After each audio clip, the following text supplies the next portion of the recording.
Hello dear students, hello बच्चों, welcome to ATP star Kota. Hoping that आप सब बहुत बहुत अच्छे होंगे।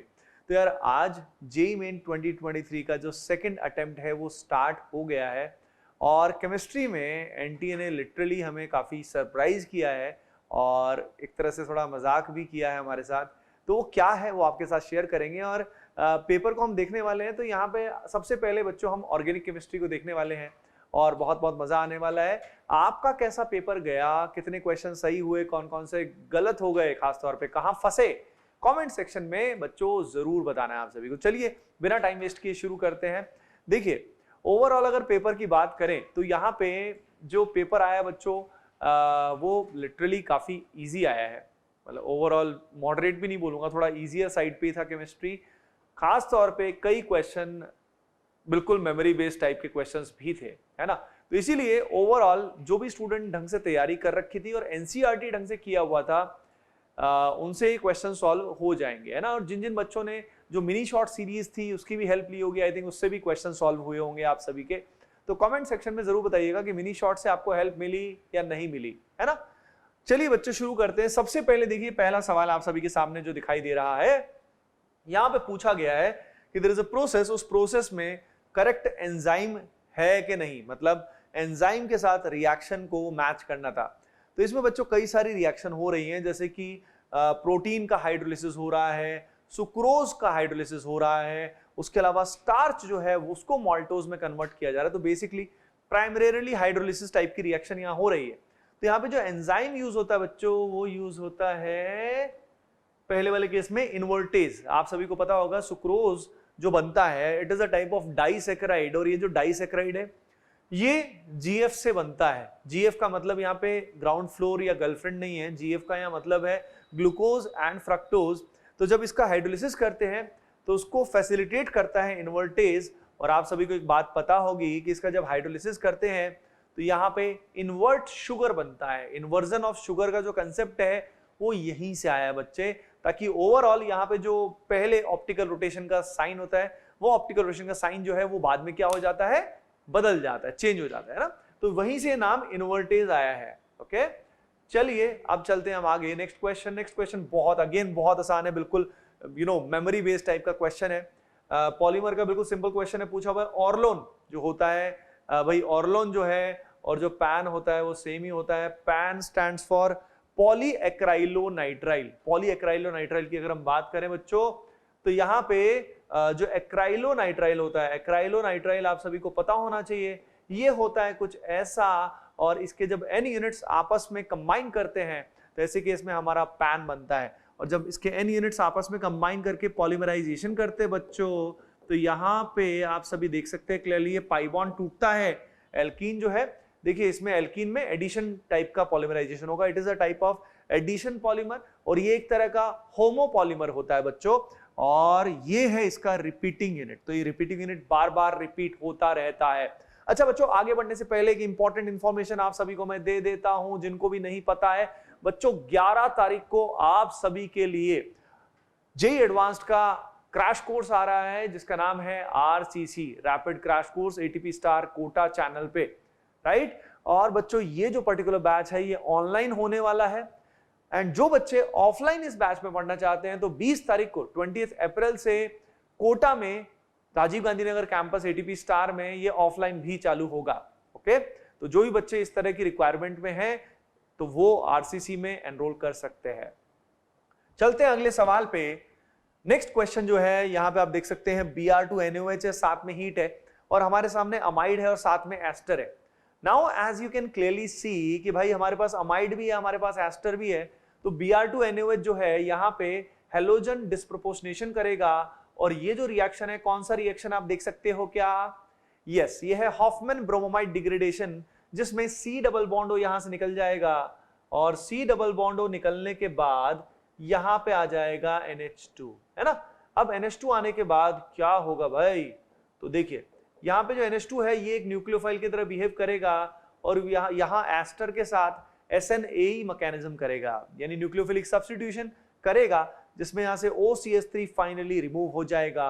और यहाँ से रिमूव होने के बाद आप देख सकते हो कि यहाँ पे जो करेक्ट आंसर आएगा दिस विल बी कौन से वाला है? रिंग का साइज यहाँ पे CO निकल रहा है, NH2 आ रहा है, और यहाँ पे अभी आई थिंक रिंग का साइज प्रॉपर नहीं दिखा रखा है। रिंग का साइज प्रॉपर होना चाहिए। रिंग का साइज यहाँ पे 1 2 3 4 5 6 होना चाहिए, और 6 मेंबर्ड रिंग यहाँ पर्टिकुलरली शो नहीं की हुई, लेकिन होपिंग दैट ये जो रिंग का साइज है ये सही वहां शो किया होगा, है ना, क्योंकि ये मेमोरी बेस्ड क्वेश्चन है तो आप सभी जानते हो इनमें थोड़ा थोड़ा लोचा तो होगा। तो आप बताइए कमेंट सेक्शन में कि इसके अंदर क्या था, जिनका पेपर हुआ कि इसके अंदर 6 मेंबर्ड रिंग दिया हुआ था कि नहीं दिया हुआ था, क्योंकि रिंग का साइज जो है वो 6 मेंबर्ड ही रहेगा, है ना। CO हटने के बाद जब NH2 आएगा तो आप रिंग का साइज देख सकते हैं, 1 2 3 4 5 6 मेंबर्ड रिंग बन जाएगी। चलते हैं बच्चों अगली रिएक्शन में। इसमें ऑप्शंस हमारे पास नहीं है, पर मोस्ट प्रोबेबली ये मैचिंग लिस्ट टाइप का क्वेश्चन या मैच द कॉलम टाइप का क्वेश्चन रहा होगा। यहाँ डिफरेंट रिएजेंट्स दिए हुए बच्चों, और उनके हिसाब से अगर हम बात करें तो यहाँ पे हमारे वेरियस रिएक्शंस के नाम दिए हुए हैं। अब ये सारी रिएक्शंस बच्चों NCERT बेस्ड है, अगेन मेमोरी बेस्ड क्वेश्चन आया, यानी NTA ने बड़ा हमें शॉक किया है, सरप्राइज किया है, इनफैक्ट इजी क्वेश्चन डाले हैं और मेमोरी बेस्ड क्वेश्चन डाले, ठीक है। तो यहाँ पे कुछ ज्यादा बुद्धि लगाने का इतना स्कोप नहीं था, पिछला क्वेश्चन फिर भी ठीक था। इटार्ड रिएक्शन जो है इसमें हमारा क्रोमाइल क्लोराइड का यूज होता है, आप सभी को ये बात पता होगी। हेलोफॉर्म रिएक्शन के अंदर हमारे पास हेलोजन प्लस एल्कली होता है। गेटरमैन रिएक्शन में, गेटरमैन कोच के अंदर हमारा CO प्लस HCl होता है, जिसमें बेंजीन पे CHO आ जाता है, बेंजल्डिहाइड बन जाता है। HVZ की अगर बात करें, हेल वोलार्ड जेलिस्की की बात करें तो बच्चों यहाँ पे हेलोजन, रेड फास्फोरस और पानी लिया जाता है। तो ये जो पर्टिकुलर रिएक्शंस है इन जनरल बच्चों को पता होती है। अगेन एक मेमोरी बेस्ड क्वेश्चन। अच्छा, कोई और मेमोरी बेस्ड क्वेश्चन अगर आपके दिमाग में आए जो यहाँ प्रेजेंट नहीं है तो कमेंट सेक्शन में जरूर बताइएगा, ठीक है बच्चों। अब यहाँ पे आप देख सकते हो यहाँ पे वेरियस विटामिन्स दिए हुए हैं, जैसे राइबोफ्लेविन, एस्कॉर्बिक एसिड, ये सब भी विटामिन ही होते हैं। अब अगेन इनकी डेफिशिएंसी के हिसाब से तरह तरह के डिसीजेस यहाँ पे पॉसिबल हैं जो यहाँ पे मेंशन्ड है, तो ऑब्वियसली हमें ये मतलब याद अगर होंगे तो बात खत्म हो जाएगी। यानी again this question was memory based. तो ऑर्गेनिक केमिस्ट्री में इसका जो करेक्ट आंसर है बच्चों दैट इज एक्चुअली 4। तो ये याद रखने वाली बात है कि विटामिन C से क्या होता है, C से भाई C की कमी से हमारा स्कर्वी हो जाता है। स्कर्वी वगैरह ये सब जो डिजीजेस हैं इसके बारे में हमने 9th-10th में भी नॉर्मली पढ़ा हुआ होता है, beriberi scurvy and all that, है ना। अच्छा जी बच्चों, अब उसके बाद अगला question again directly NCERT based है, यानी कोई चैलेंज नहीं है। तो ऑर्गेनिक तो बहुत ही बिल्कुल ही सिंपल आया था, even physical as well as आपका इनऑर्गेनिक केमिस्ट्री भी इजी ही आया था, अभी हम उसकी बात भी करेंगे। यहाँ पे आप देख सकते हैं इस पर्टिकुलर रिएक्शन में क्या हो रहा है, हैलाइड एक्सचेंज रिएक्शन हो रहा है। It is a type of halide exchange reaction जिसमें one of the halogen is replaced by iodine. तो एक हैलोजन हटके उसकी जगह पे आयोडीन आ रहा है। अब ये फिंकलस्टीन रिएक्शन होता है, और इस फिंकलस्टीन रिएक्शन में व्हाट हैपेंस इज ली-चैटले प्रिंसिपल का एप्लीकेशन होता है बच्चों, ली-चैटले प्रिंसिपल का एप्लीकेशन होता है, और इस कारण रिएक्शन किस में जाती है, फॉरवर्ड में, क्योंकि यहाँ पे जो NaBr है बच्चों इट इज प्रेसिपिटेटेड, रिएक्शन के दौरान प्रेसिपिटेट हो जाता है और किधर जाता है, फॉरवर्ड में जाता है बच्चों, ठीक है। तो as it is removed from the solution equilibrium shifts to the right. तो ये बहुत ही स्टैंडर्ड रिएक्शन है जो NCERT में बच्चों दी हुई है। तो आप देख सकते हो कि किस तरीके से NTA जो है उसने एक्चुअली पेपर का किस तरीके से मजाक बना रखा है। बहुत ही सिंपल चीजें आप सभी के लिए तोहफा दिया हुआ है एक्चुअली, है ना। तो बच्चों अब इसके बाद अगर आप इनऑर्गेनिक एंड फिजिकल में देखेंगे तो भी ये जो नाइट्रोजन के ऑक्साइड्स हैं ये NCERT में डायरेक्टली दिए हुए हैं। यहाँ पे रेडियस दिया हुआ है हाइड्रोजन का ग्राउंड स्टेट में, और आप सभी को 5th orbit of Li ion का निकालना है, क्लोजेस्ट इंटीजर लेना है। तो आप सभी जानते हो radius is directly proportional to n²/z। तो ये सब निकालने बहुत आसान है। तो सारे क्वेश्चन यहाँ पे देखिए, स्क्वायर पिरामिडल कौन सा होता है, राइट। तो ये जो है ये directly hybridization based and shape based question है जो कोई भी बच्चा मतलब सब बच्चों को नॉर्मली आता है। तो बच्चों क्वेश्चंस जो हैं वो बहुत ही नॉर्मल आए हैं। अब आगे का जो सेशन है बच्चों वो कंटिन्यू करेंगे मोहित सर। तो फुल जोश में सभी के सभी बच्चे फुल जोश में लाइक कर दीजिए for Mohit sir, and session को भी भैया लाइक कर देना, ठीक है। चलिए फिर बच्चों, now over to Mohit sir. तो बच्चों जैसा कि आप जानते हैं हमारे पास में आज जेईई मेन का फर्स्ट शिफ्ट हो चुका है, और जैसा कि आप लोगों ने एनालिसिस का वीडियो देखा होगा, केमिस्ट्री का जो पार्ट था वो बहुत ज़्यादा टफ नहीं रहा था। लास्ट टाइम जैसे जनवरी में भी हुआ था कि जो पहले दिन पे पहले पेपर्स हुए थे उनमें केमिस्ट्री बहुत ज़्यादा आसान रही थी ना, बहुत ज़्यादा आसान। ओवरऑल तो वैसे आसान ही रहती है, लेकिन उस दिन बहुत ज़्यादा आसान रही थी। तो सेम वैसा ही कुछ पैटर्न हुआ है, बिल्कुल आसान सी ही रही है, और जो क्वेश्चंस हैं वो ऑब्वियसली सेम पैटर्न पे ही फॉलो कर रहे हैं, ठीक। चलिए, तो कुछ उसमें से क्वेश्चन है जिसका हम लोग करने वाले हैं आज डिस्कशन। हो सकता है किसी में ऑप्शन हो सकता है ना हो। किस टाइप का क्वेश्चन था आप लोगों का, जिसका भी अटेम्प्ट था उसके हिसाब से देख लीजिएगा। ठीक, तो जो पहला क्वेश्चन था आप कह सकते हैं कि ये पी ब्लॉक से भी है या फिर ये केमिकल बॉन्डिंग से भी है, क्योंकि स्ट्रक्चर रिलेटेड है और स्ट्रक्चर रिलेटेड बातें जनरली हम लोग केमिकल बॉन्डिंग में कर लेते हैं। ठीक है, लेकिन इसका P block class 12th NCERT के अंदर इन सब के स्ट्रक्चर्स आपको दिए हुए हैं। ऑक्साइड्स ऑफ नाइट्रोजन में सबके स्ट्रक्चर्स दिए हुए। ठीक है, चलो सबसे पहला जाता है आपके पास N2O। तो N2O का बेसिकली ध्यान रखिएगा कि N2O के दो स्ट्रक्चर्स होते हैं। ठीक है, N2O के आपके पास में क्या होते हैं, दो स्ट्रक्चर होते हैं। यहाँ पर होता है एक तो माइनस, यहाँ होता है प्लस। ऑब्वियसली पूरा न्यूट्रल होता है। और इसके अलावा इसका एक और स्ट्रक्चर होता है जो कि आप कह सकते हो रेजोनेटिंग स्ट्रक्चर होता है, N डबल बॉन्ड O। और यहाँ पर आता है प्लस और यहाँ आ जाता है माइनस। काफी बार पूछा भी जाता है कि इनमें से कौन सा रेजोनेटिंग स्ट्रक्चर ज्यादा स्टेबल है या बॉन्ड ऑर्डर क्या रहने वाला है, तो उस बारे में भी नहीं जाते हैं। फिलहाल कुछ इस तरीके के बॉन्ड्स देखने को आपको मिल जाएंगे। तो अगर मुझे ए को कनेक्ट करना है तो ए में NN बॉन्ड सिंगल बॉन्ड नहीं है, N डबल बॉन्ड है या N ट्रिपल बॉन्ड है, NON नहीं है। अच्छा, NON का भी एक कंसेप्ट होता है, जो ऑक्सी लिंकेज होता है ना वो हमेशा अपनी हाईएस्ट ऑक्सीडेशन स्टेट में ही पाया जाता है। ठीक है, जो ऑक्सी लिंकेज होता है वो हाईएस्ट ऑक्सीडेशन स्टेट में ही पाया जाता है, हैलोजेंस के अलावा बोल देता हूं, है ना, हैलोजेंस के अलावा। ठीक है, तो N2O के केस में आपके पास जो मैचिंग है वो कहां हो जाएगी, N डबल बॉन्ड N या फिर N ट्रिपल बॉन्ड N, यानी कि जो हमारे पास सही बैठेगा वो आ जाएगा A गोज टू R। दूसरा देख लेते हैं N2O4। तो N2O4 के अंदर अगर आप देखते हो तो नाइट्रोजन +4 ऑक्सीडेशन स्टेट में है। नाइट्रोजन की जो हाईएस्ट होती है वो +5 होती है। अगर +4 है मतलब हाईएस्ट से कम है, इसका मतलब यहाँ पर भी ऑक्सी लिंकेज नहीं होगा। और अगर ऑक्सी लिंकेज नहीं होगा तो जो स्ट्रक्चर है वो कुछ इस प्रकार से बन जाएगा। मतलब कैसा होने वाला है, N यहाँ पर N double bond O, oxygen double bond O और ऑक्सीजन। और रादर मैं आप लोगों को बताऊं तो बेसिकली क्या होता है, ये डाइमर होता है NO2 का, है ना, जो NO2 हमारे पास होती है उसका ये डाइमर ही होता है, डाइमराइज कर जाता है कुछ इस प्रकार से। ठीक, तो अगर हम बात करते हैं यहाँ पर किस टाइप के बॉन्ड्स होने वाले हैं, तो ऑब्वियसली NN बॉन्ड हमें देखने को मिल जाएगा, है ना, NN बॉन्ड देखने को मिल जाएगा। तो NN बॉन्ड के हिसाब से B गोज टू P। ठीक है, मैं फिलहाल इसमें एक एक ही मान के चल रहा हूँ कि जो मैचिंग है वो एक एक टाइप की है। अदरवाइज आप बोल सकते हो कि N डबल बॉन्ड हो यहाँ पर भी होगा, लाइक N डबल बॉन्ड हो यहाँ पर भी था, तो एक एक टाइप की मैचिंग के हिसाब से ही चल रहे हैं। ठीक है, फिर उसके बाद में N2O5। तो N2O5 में नाइट्रोजन अपनी हाईएस्ट ऑक्सीडेशन स्टेट में है, उस केस में जो आपके पास स्ट्रक्चर होगा वो कुछ इस तरीके से हो जाएगा। ठीक, या देखो मेमोरी बेस्ड क्वेश्चंस रहते हैं तो इनमें अपन ज्यादा कुछ कर नहीं सकते हैं, मतलब सिर्फ एक आइडिया होता है कि इस तरीके का क्वेश्चन आया था। अब यहाँ पर ऑप्शंस में एक से ज्यादा थे, मतलब एक कॉलम 1 में एक से ज्यादा कॉलम सेकंड मिल रहे थे, उसके बारे में नहीं कह सकते। ठीक, तो आपका जो C है, C का आ जाएगा आपके पास, देखो A का तो इधर हो गया, B की अगर हम बात करते हैं तो यहाँ चला जाएगा, C की बात करते हैं तो आपके पास यहाँ चला जाएगा, तो C गोज टू Q। ठीक है, और फिर NO2 की अगर हम बात करते हैं तो NO2 का तो बड़ा ही बेसिक सा एक स्ट्रक्चर होता है, ऑड पेयर इलेक्ट्रॉन स्पीशीज होती है, इस तरीके से यहाँ पर एक ऑड इलेक्ट्रॉन होता है। ठीक, कभी कभार इसके हाइब्रिडाइजेशन पूछ लेते हैं तो sp2 होती है, इस बारे में भी ध्यान रखें। तो D गोज टू हम लोग बोल देते हैं S। तो कुछ इस तरीके के सवाल हमें देखने को मिल जाते हैं। तो पहले क्वेश्चन का कुछ आंसर आपके पास होगा A R B P C Q D S। Order obviously change हो सकता है, अगेन मेमोरी बेस्ड है तो आप ये बात समझ सकते हैं। ठीक है, चलो नेक्स्ट क्वेश्चन हमारे पास में था फिजिकल स्टेट एटॉमिक स्ट्रक्चर। तो जैसा कि काफी बार होता है, मतलब ऑलमोस्ट हर बार ही हुआ है। एटॉमिक स्ट्रक्चर एक ऐसा टॉपिक है जहां से सवाल आ ही जाता है ना। एटॉमिक स्ट्रक्चर हो गया, लिक्विड सॉल्यूशन हो गया, इलेक्ट्रोकेमिस्ट्री, काइनेटिक्स हो गया, केमिकल इक्विलिब्रियम हो गया, यहां से सवाल जनरली आ ही जाते हैं। फिजिकल केमिस्ट्री के बहुत अच्छे टॉपिक्स में से ये एक है और बड़ा ही सिंपल सा सवाल है। पूछा जा रहा है, if radius of ground state hydrogen is 51 picometre, find out the radius of fifth orbit of Li2+ ions.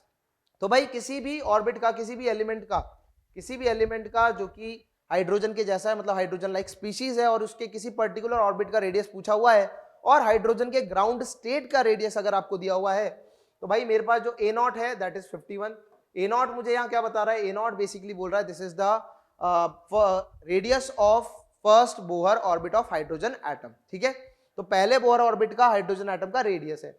तो फॉर्मूला आपके पास सिंपली आ जाएगा, this is going to be A0 into n² z।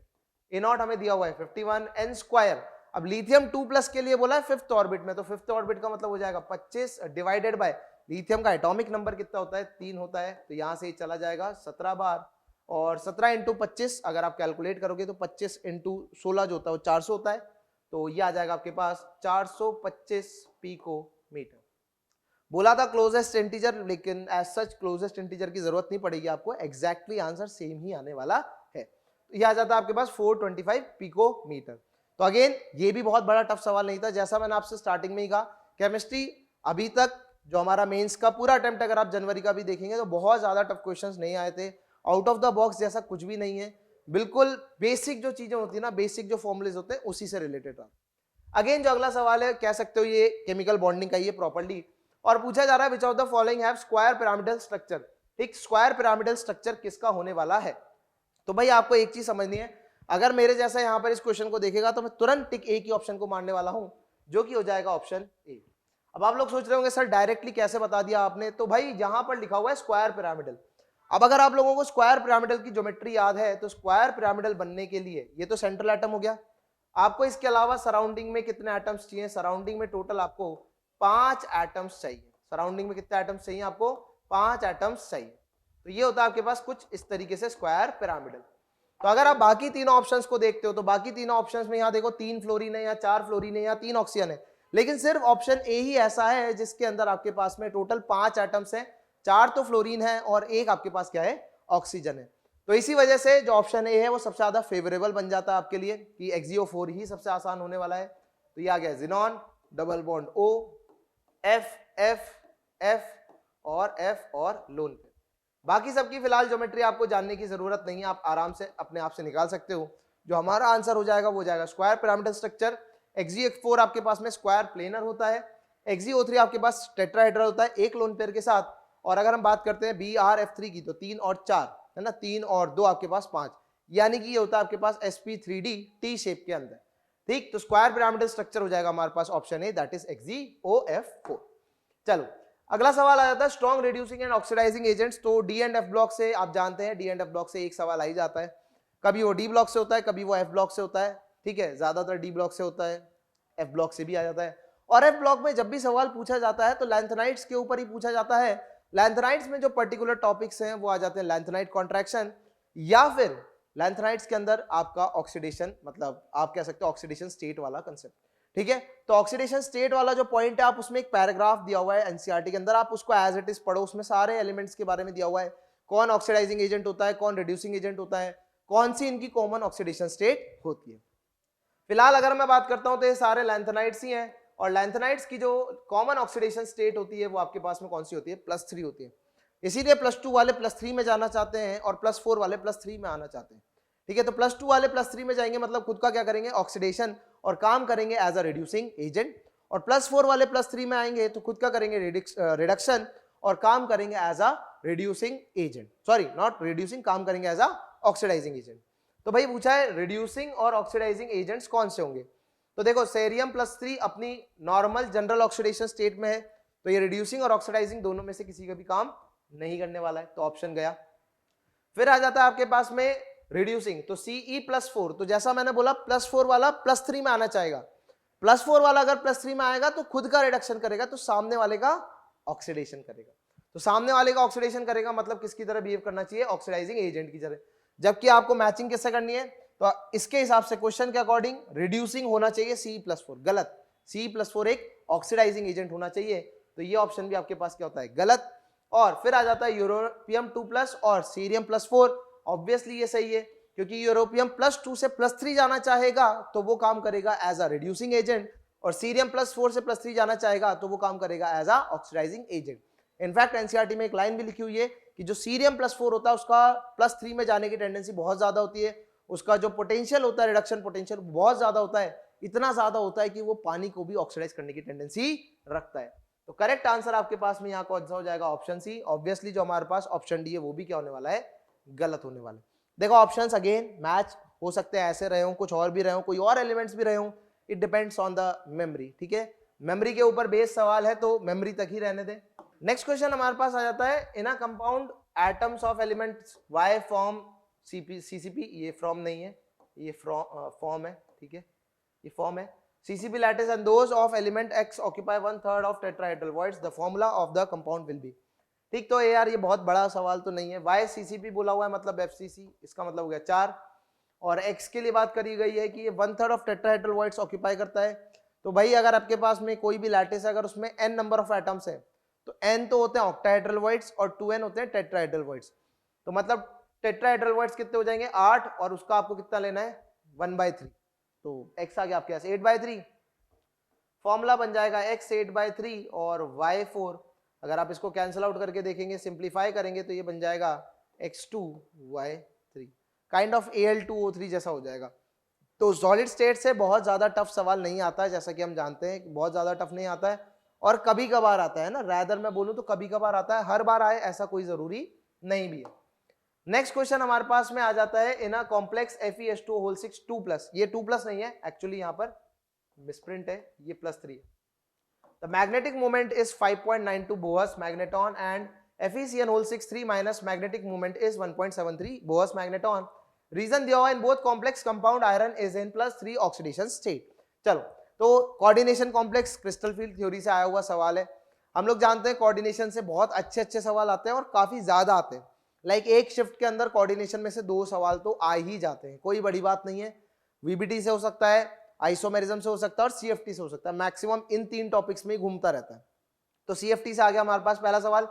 बोला हुआ है कि यहाँ पर जो मैग्नेटिक मोमेंट है वो 5.92 बोहस मैग्नेटॉन है और अगले वाले में 1.73 है। तो चलो चेक कर लेते हैं भाई। अगर मैं यहाँ पर देखूं तो आयरन हमारे पास में +3 ऑक्सीडेशन स्टेट पे, क्योंकि H2O पे कोई चार्ज नहीं है, सारा चार्ज आयरन पे होगा। और यहाँ पर भी अगर आप देखेंगे तो सेम आयरन जो है हमारे पास +3 के अंदर है। तो मतलब दोनों केस में जो आयरन है वो +3 के अंदर है। फर्क किसका है? हाँ, आप लोग समझ गए होंगे, फर्क है यहाँ पर किसका? लिगेंड का। यहाँ पर लिगेंड दोनों केस में क्या है? अलग अलग है। तो लाइक अगर मैं बात करता हूँ आपके FeH2O6 3+ के अंदर, तो यहां पर क्या होने वाला है? यहां पर पेयरिंग नहीं हो पाएगी, यहां पर पेयरिंग नहीं हो पाएगी। तो रादर मैं बोल सकता हूं कि जो डेल्टा O है that is less than pairing energy, मतलब पेयरिंग एनर्जी ज्यादा है और डेल्टा O कम है। इसी वजह से क्या होगा? इसी वजह से यहां पर पेयरिंग नहीं हो पाएगी। जब हम बात करते हैं आयरन +3 की, तो आयरन होता है 26, 2 + 6 8, 8 में से 3 चले गए, कन्फिगरेशन आ जाता है आपके पास D5। अब इसी D5 को हमें भरना है, तो D5 को भरने का तरीका क्या रहेगा? ये रहेगा आपके पास T2G3 नीचे होता है और Eg2। Number of unpaired electrons की बात करोगे तो 5 आ जाएंगे। तो जो आपके पास मैग्नेटिक मोमेंट होगा वो आ जाएगा आपके पास 5 × 5 + 2 बोहस मैग्नेटॉन। ऑब्वियसली ये वैल्यू आ जाएगी आपके पास 5.92 बोहस मैग्नेटॉन। सही है, तो ये वाली चीज तो सही है। नेक्स्ट अगर मैं बात करता हूं किसकी? FeCN6 3- की, तो यहां पर भी आयरन +3 में है, लेकिन फर्क इतना सा है, यहाँ लिगेंड जो है वो स्ट्रॉन्ग है। लिगेंड अगर स्ट्रॉन्ग है तो अब जो है पेयरिंग एनर्जी कम हो जाएगी और डेल्टा O क्या हो जाएगा? ज्यादा। मतलब क्रिस्टल फील्ड स्प्लिटिंग एनर्जी बढ़ चुकी है, पेयरिंग एनर्जी कम है, तो पहले वो काम होगा जिसमें एनर्जी कम लगेगी। पेयरिंग एनर्जी कम है तो पहले पेयरिंग होगी, और पेयरिंग होने की वजह से इसका जो कॉन्फ़िगरेशन आएगा वो आ जाएगा आपके पास T2G5 Eg0। अब अगर हम T2G5 को देखते हैं तो T2G5 आपके पास में कुछ इस प्रकार से दिखेगा।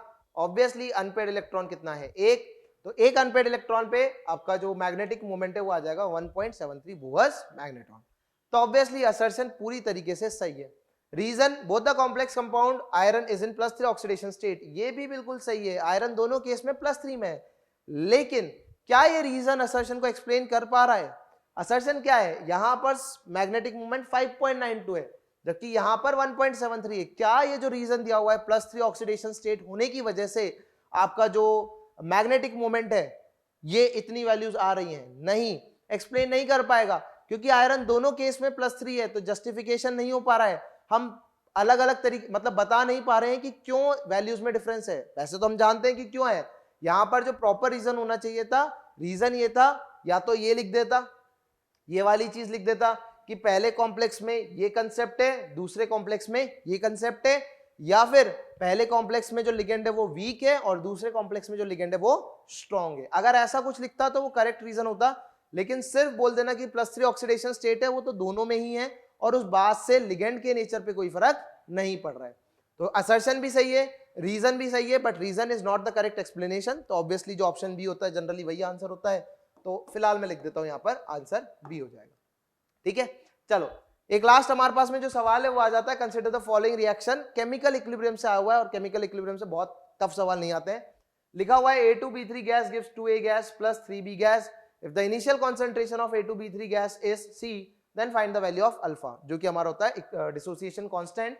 साथ ही साथ में यहाँ रिएक्शन के साथ में K इक्विलिब्रियम दिया हुआ था। सिंपल है, क्या करना है यहाँ पर, रिएक्शन को फिर से लिख देते हैं, A2B3 gas giving 2A gas, बहुत आसान है, मतलब बहुत ही ज्यादा आसान है, 3B गैस। अल्फा की टर्म्स में लिखना है तो इसको लिख सकते हैं हम लोग C इंटू 1 माइनस अल्फा।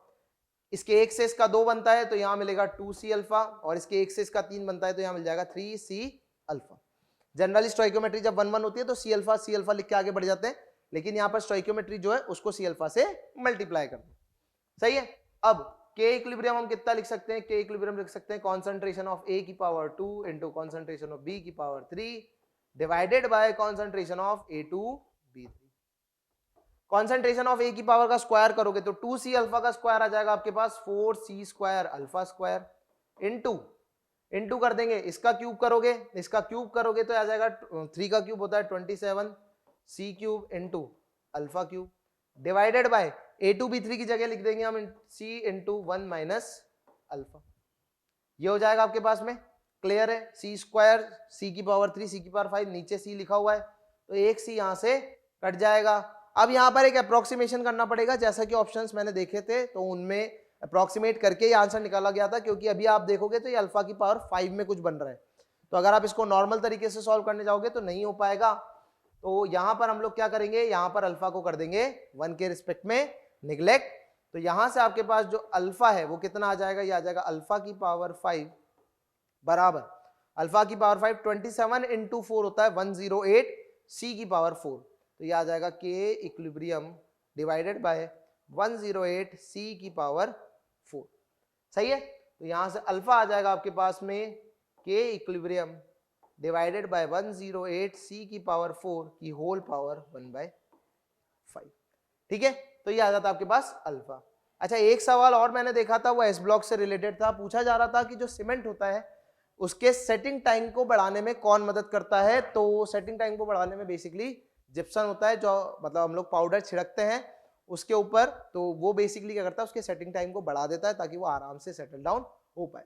ठीक, तो ये तो हमारे पास बात थी केमिस्ट्री के कुछ क्वेश्चंस जेईई में शिफ्ट 1 से, बाकी शिफ्ट 2 के लिए आपसे हम लोग मिलने वाले हैं।